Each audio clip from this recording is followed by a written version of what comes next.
You ever wake up groggy from anesthesia and find out your backyard made the local news? Because I did. And not because I won Yard of the Month or something normal. No, I woke up stitches in my side hospital bracelet still on and saw my own backyard plastered on TV. Except now it had sprouted a 3-story Mediterranean mansion like some mutant fungus with a mortgage attached. Right there on my own dirt where my granddad's pear tree used to stand, there was a fancy chair with a sign reading HOA President celebrates grand opening of Community Welcome Center. I squinted at that TV, rubbing my eyes, and said out loud, "That's my damn pear tree." The ribbon-cutting crowd was literally standing in what used to be my vegetable garden, smiling, clapping, sipping champagne, while the camera swept across all these shiny new architectural features that sure as heck weren't there the morning I left for coffee 3 weeks back. Then I saw her woman in a peach blazer holding gold scissors over her head like she'd just conquered a small nation. That was Tiffany Dole, and that was definitely 100% my property she was standing on. I'm Vincent Hale. I'm the quiet type with a mortgage-free ranch house in Cypress Hollow, a guy who repairs old cameras for a living. My work's slow, careful, you know, the kind where patience beats muscle every single time. I keep my yard tidy, maybe not golf course perfect, but respectable. And I'm the kind of neighbor who fixes his own fence and minds his own business with the dedication of a monk. You won't catch me chatting before I've had my morning coffee, that's for sure. Then there's Tiffany, our HOA Karen. She thinks the word neighbors is just a polite way of saying subjects. She wears pastel blazers like warning flags and wields a laser pointer at board meetings like she's delivering a TED Talk on tyranny. She stands way too close when she talks, and every suggestion lands like a veiled threat. Our first real run-in. That was when I politely turned down her optional $900 landscaping package. She wanted to rip out my lilacs and replace them with her approved shrubs. She said, and I quote, "My lilacs showed non-compliant whimsy. I should have known things would get worse, but I figured she'd move on after sending a couple of snarky newsletters." Boy, was I wrong. The letters started mild stuff like, "Your fence leans insolently and mailbox paint exhibits defiance." I swear she could have published a poetry book called Dictator Haikus. Then came the orange stakes. They popped up overnight on my side of the property line like weeds with little flags reading Beautification Zone, all in her unmistakable, shouty handwriting. She called them preliminary beautification markers during an emergency board meeting I wasn't even invited to. My neighbor described it as unhinged, even for Tiffany. So I did the reasonable thing, hired a surveyor. She responded by calling in 2 heavy-set contractors who cracked their knuckles in my driveway and asked if I knew what was good for me. Days later, at 6 a.m., sharp earth movers rolled over my fence like mechanical dinosaurs with a grudge and a forged permit.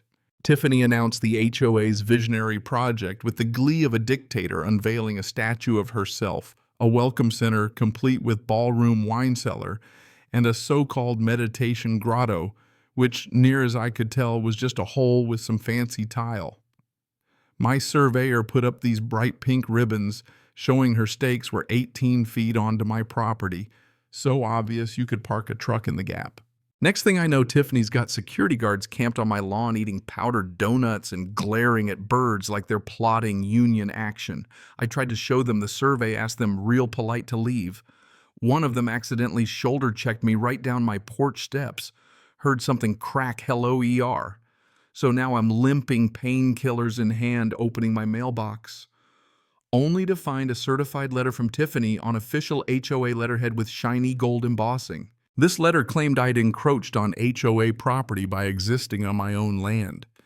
She told me to cease all hostile actions, which apparently meant breathing near her construction site, or face legal action for interfering with community improvements.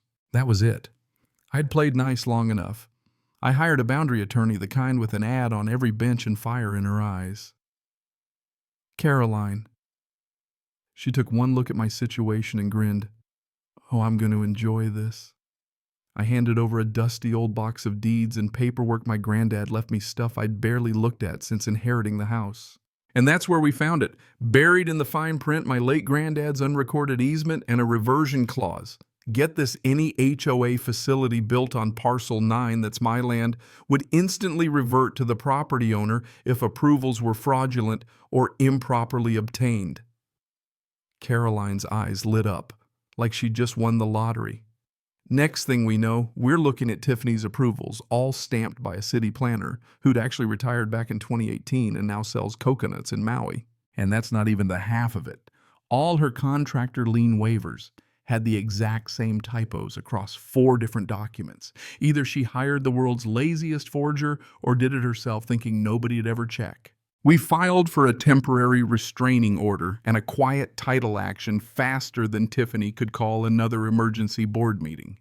The judge, a no-nonsense woman named Henderson, watched drone footage of bulldozers pirouetting on my tomato plants, then granted both motions and froze construction on the spot.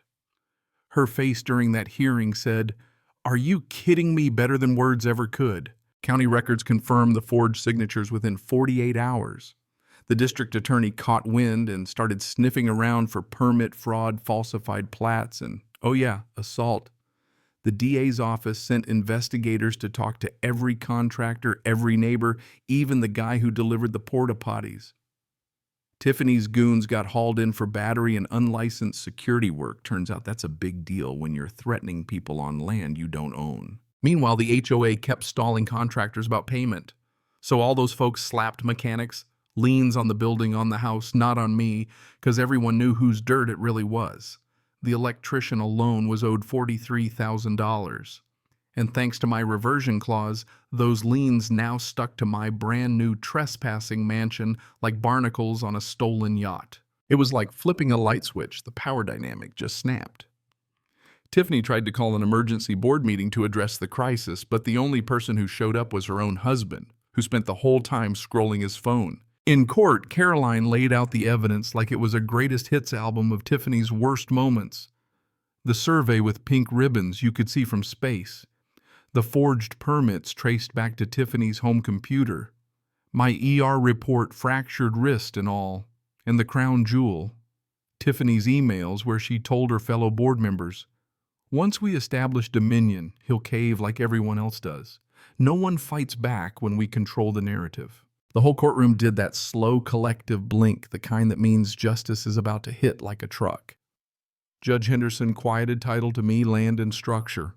At exactly 2:17 p.m., the Welcome Center mansion was mine. Tiffany's board tried a last-minute stunt, declaring the Welcome Center sacred common area protected by HOA covenants that, in their world, apparently outrank reality itself.